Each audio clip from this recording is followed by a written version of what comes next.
కళలు ఏడు శరీరాలు రచించినది ఓషో గారు. అనువాదం చేసినది యుగంధర్ రాజు గారు. రెండవ భాగము పఠనం చేస్తున్నది పద్మజ. స్వప్నాల గురించి తెలుసుకుందాం. మెంటల్ లేదా మానసిక శరీరం, ఇది నాల్గవది. ఇది గతంలోకి భవిష్యత్తులోకి కూడా పయనించగలదు. మరీ అత్యవసర పరిస్థితుల్లో మామూలు వ్యక్తికి కూడా క్షణికంగానైనా భవిష్యత్తు దర్శనం అవుతుంది. ఎవరైనా మీ ఆప్తులు గాని దగ్గర బంధువులు గాని మరణిస్తూ ఉంటే ఆ సమాచారం మీ మామూలు కలలో కూడా అందించబడవచ్చు. ఎందుకంటే కలకు సంబంధించిన వేరే డైమెన్షన్ మీకు తెలియదు. ఎందుకంటే మీకు వేరే అవకాశాలు తెలియవు. ఆ సమాచారం మీ సాధారణ స్వప్నంలోనికి చొచ్చుకొని పోతుంది. కానీ ఆ కల స్పష్టంగా ఉండదు. ఎందుకంటే ఆ సమాచారం మీ సాధారణ స్వప్న స్థితిలో ఒక భాగం అవ్వడానికి ముందు కొన్ని అవరోధాలను అధిగమించాలి. కాబట్టి ప్రతి అవరోధము కొంత భాగాన్ని విసర్జిస్తుంది, కొంత భాగాన్ని మారుస్తుంది. ప్రతి శరీరం తగిన సంకేతాన్ని కలిగి ఉంటుంది.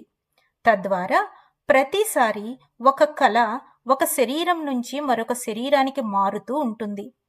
అది ఆ శరీరానికి సంబంధించిన సంకేత రూపంలోకి మార్చబడుతుంది. అప్పుడు ప్రతిదీ అస్పష్టతకు గురి అవుతుంది. మీరు స్పష్టమైన రీతిలో నాల్గవ శరీరంలో కలగంటే మిగతా శరీరాల ద్వారా కాకుండా కేవలం నాల్గవ శరీరం ద్వారానే అప్పుడు మీరు భవిష్యత్తులోనికి చొచ్చుకొని పోగలరు. కేవలం మీ భవిష్యత్తులోకి మాత్రమే సుమా. అది ఇంకా ఇప్పటికీ వ్యక్తిగతమే. మీరు వేరే వ్యక్తుల భవిష్యత్తులోనికి చొచ్చుకొని పోలేరు. నాల్గవ శరీరానికి గతం ఎలా వర్తమానమో అలాగే భవిష్యత్తు కూడా వర్తమానమే. గతము భవిష్యత్తు రెండు ఒక్కటైపోతాయి. ప్రతిదీ వర్తమానమే అవుతుంది. వర్తమానం వెనుకకు చొచ్చుకొని పోతుంది, ముందుకు కూడా చొచ్చుకొని పోతుంది. అక్కడ గతం భవిష్యత్తు అనేవి ఉండవు. అయినప్పటికీ కాలం మాత్రం ఉంటుంది. కాలం వర్తమానంగా ఉన్నప్పటికీ అది ప్రవహించే కాలమే. ఇంకా మీరు మీ మనస్సును కేంద్రీకరించక తప్పదు. మీరు గతం వైపు చూడవచ్చు, కానీ మీరు ఆ వైపుకు మీ మనస్సును కేంద్రీకరించవలసి ఉంటుంది.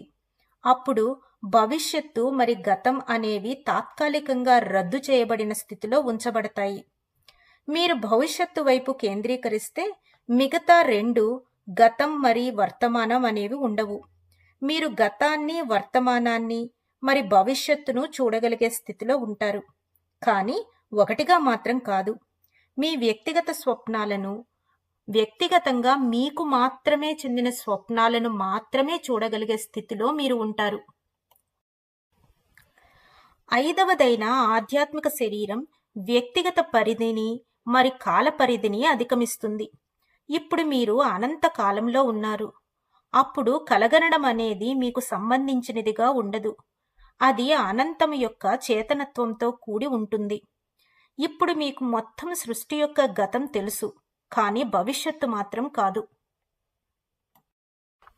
ఈ ఐదవ శరీరం ద్వారానే సృష్టికి సంబంధించిన అన్ని కల్పిత గాథలు వాడుకలోనికి వచ్చాయి.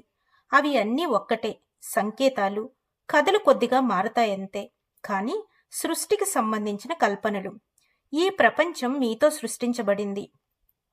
ఇది అమరత్వంలోకి ఎలా వచ్చింది అనే విషయాలు వారు క్రైస్తవులైనప్పటికీ, హిందువులైనప్పటికీ, జూయిజులైనప్పటికీ, ఈజిప్షియన్లైనప్పటికీ అన్నీ సమానంగానే ఉంటాయి.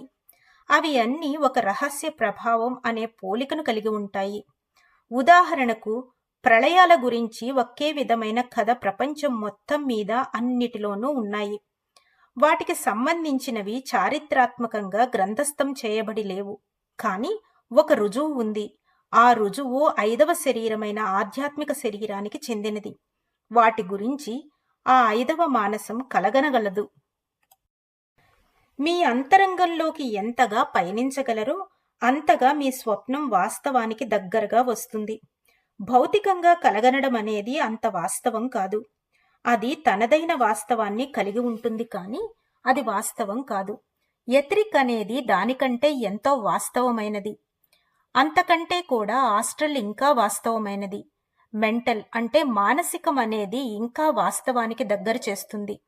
చివరిగా 5వ శరీరంలో మీ స్వప్నంలో మీరు నిజంగా వాస్తవంలో ఉంటారు.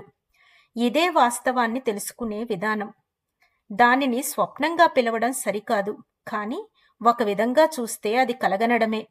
ఎందుకంటే వాస్తవం అనేది ఇంద్రియగోచరం కాదు. దానికి తనదైన ఒక యథార్థత ఉంది, కానీ అది ఆత్మానుభవంతోనే వస్తుంది. 5వ శరీరాన్ని తెలుసుకున్న ఇద్దరు వ్యక్తులు ఒకే సమయంలో కలగనగలరు. అంతకంటే ముందు మాత్రం అది సాధ్యం కాదు. సాధారణంగా ఒక స్వప్నాన్ని దర్శించే మార్గం అంటూ ఏమీ లేదు. కానీ 5వ శరీరం తర్వాత ఒక స్వప్నాన్ని ఏకకాలంలో ఎంతో మంది దర్శించవచ్చు. అందుకే కలలు అనేవి ఒక విధంగా విశేష వివరాలను మనం సరిచూసుకోవచ్చు. ఆ విధంగానే ఎంతో మంది 5వ శరీరంలో కలగంటూ ఒక విధమైన పురాణాలను తెలుసుకోగలిగారు. ఈ పురాణాలు ఏ ఒక్క వ్యక్తి చేతను సృష్టించబడలేదు. అవి ఒక నిర్దిష్ట భావస్వరూప్యం గల వారి ద్వారా, మరి నిర్దిష్ట సాంప్రదాయాల వారు కలిసి పనిచేయడం ద్వారా అవి సృష్టించబడ్డాయి. ఆ విధంగా 5వ రకమైన స్వప్న దర్శనం ఎంతో వాస్తవమైనది అవుతుంది. ఇంతకు ముందు ఉన్న 4 రకాలు అవాస్తవమైనవి. ఎందుకంటే అవి వ్యక్తిగతమైనవి. వేరే వ్యక్తి యొక్క అనుభవాన్ని పంచుకునే అవకాశం గాని, దాని యొక్క యథార్థతను అంచనా వేసే పద్ధతి గాని, అది అభూత కల్పన కాదా అనేది లేదు.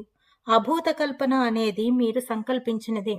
ఒక స్వప్నం అనేది అస్థిరత్వంలో లేనిదేదో కాదు. అది నువ్వు తెలుసుకున్నదే. అంతర్ముఖంగా మీరు వెళ్లే కొలది కలగనడం అనేది తక్కువ అద్భుతంగాను, తక్కువ ఊహాకల్పితంగాను, ఎంతో వాస్తవంగాను, ఎంతో యథార్థంగాను, ఎంతో నిజంగాను ఉంటుంది. మతపరమైన భావనలన్నీ కూడా 5వ శరీరం వల్లనే సృష్టించబడ్డాయి. వాటి భాషలోనూ, వాటి పదప్రయోగంలోనూ, వాటి భావరూపంలోనూ ఒకదానికొకటి విరుద్ధంగా ఉంటాయి. కానీ ప్రాథమికంగా అవి అన్నీ ఒక్కటే.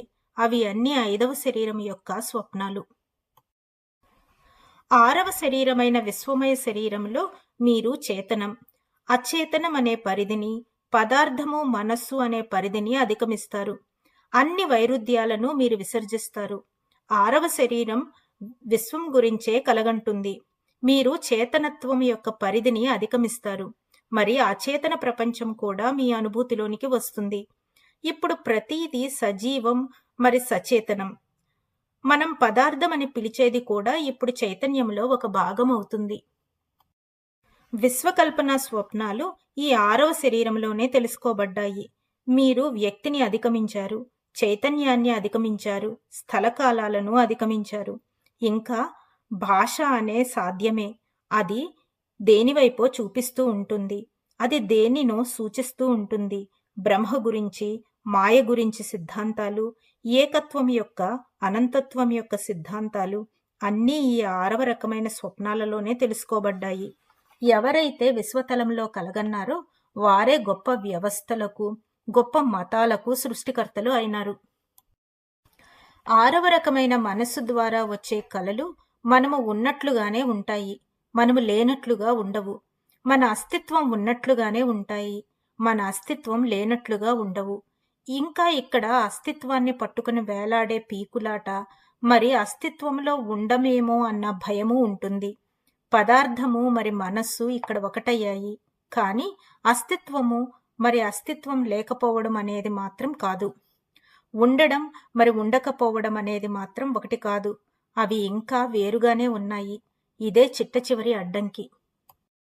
7వ శరీరమైన నిర్వాణమయ శరీరం నిశ్చయమైన పరిధిని అధిగమించి శూన్యంలోనికి దూకుతుంది. తన ప్రత్యేకతను చాటుకునే స్వప్నాలు దీనికి ఉంటాయి.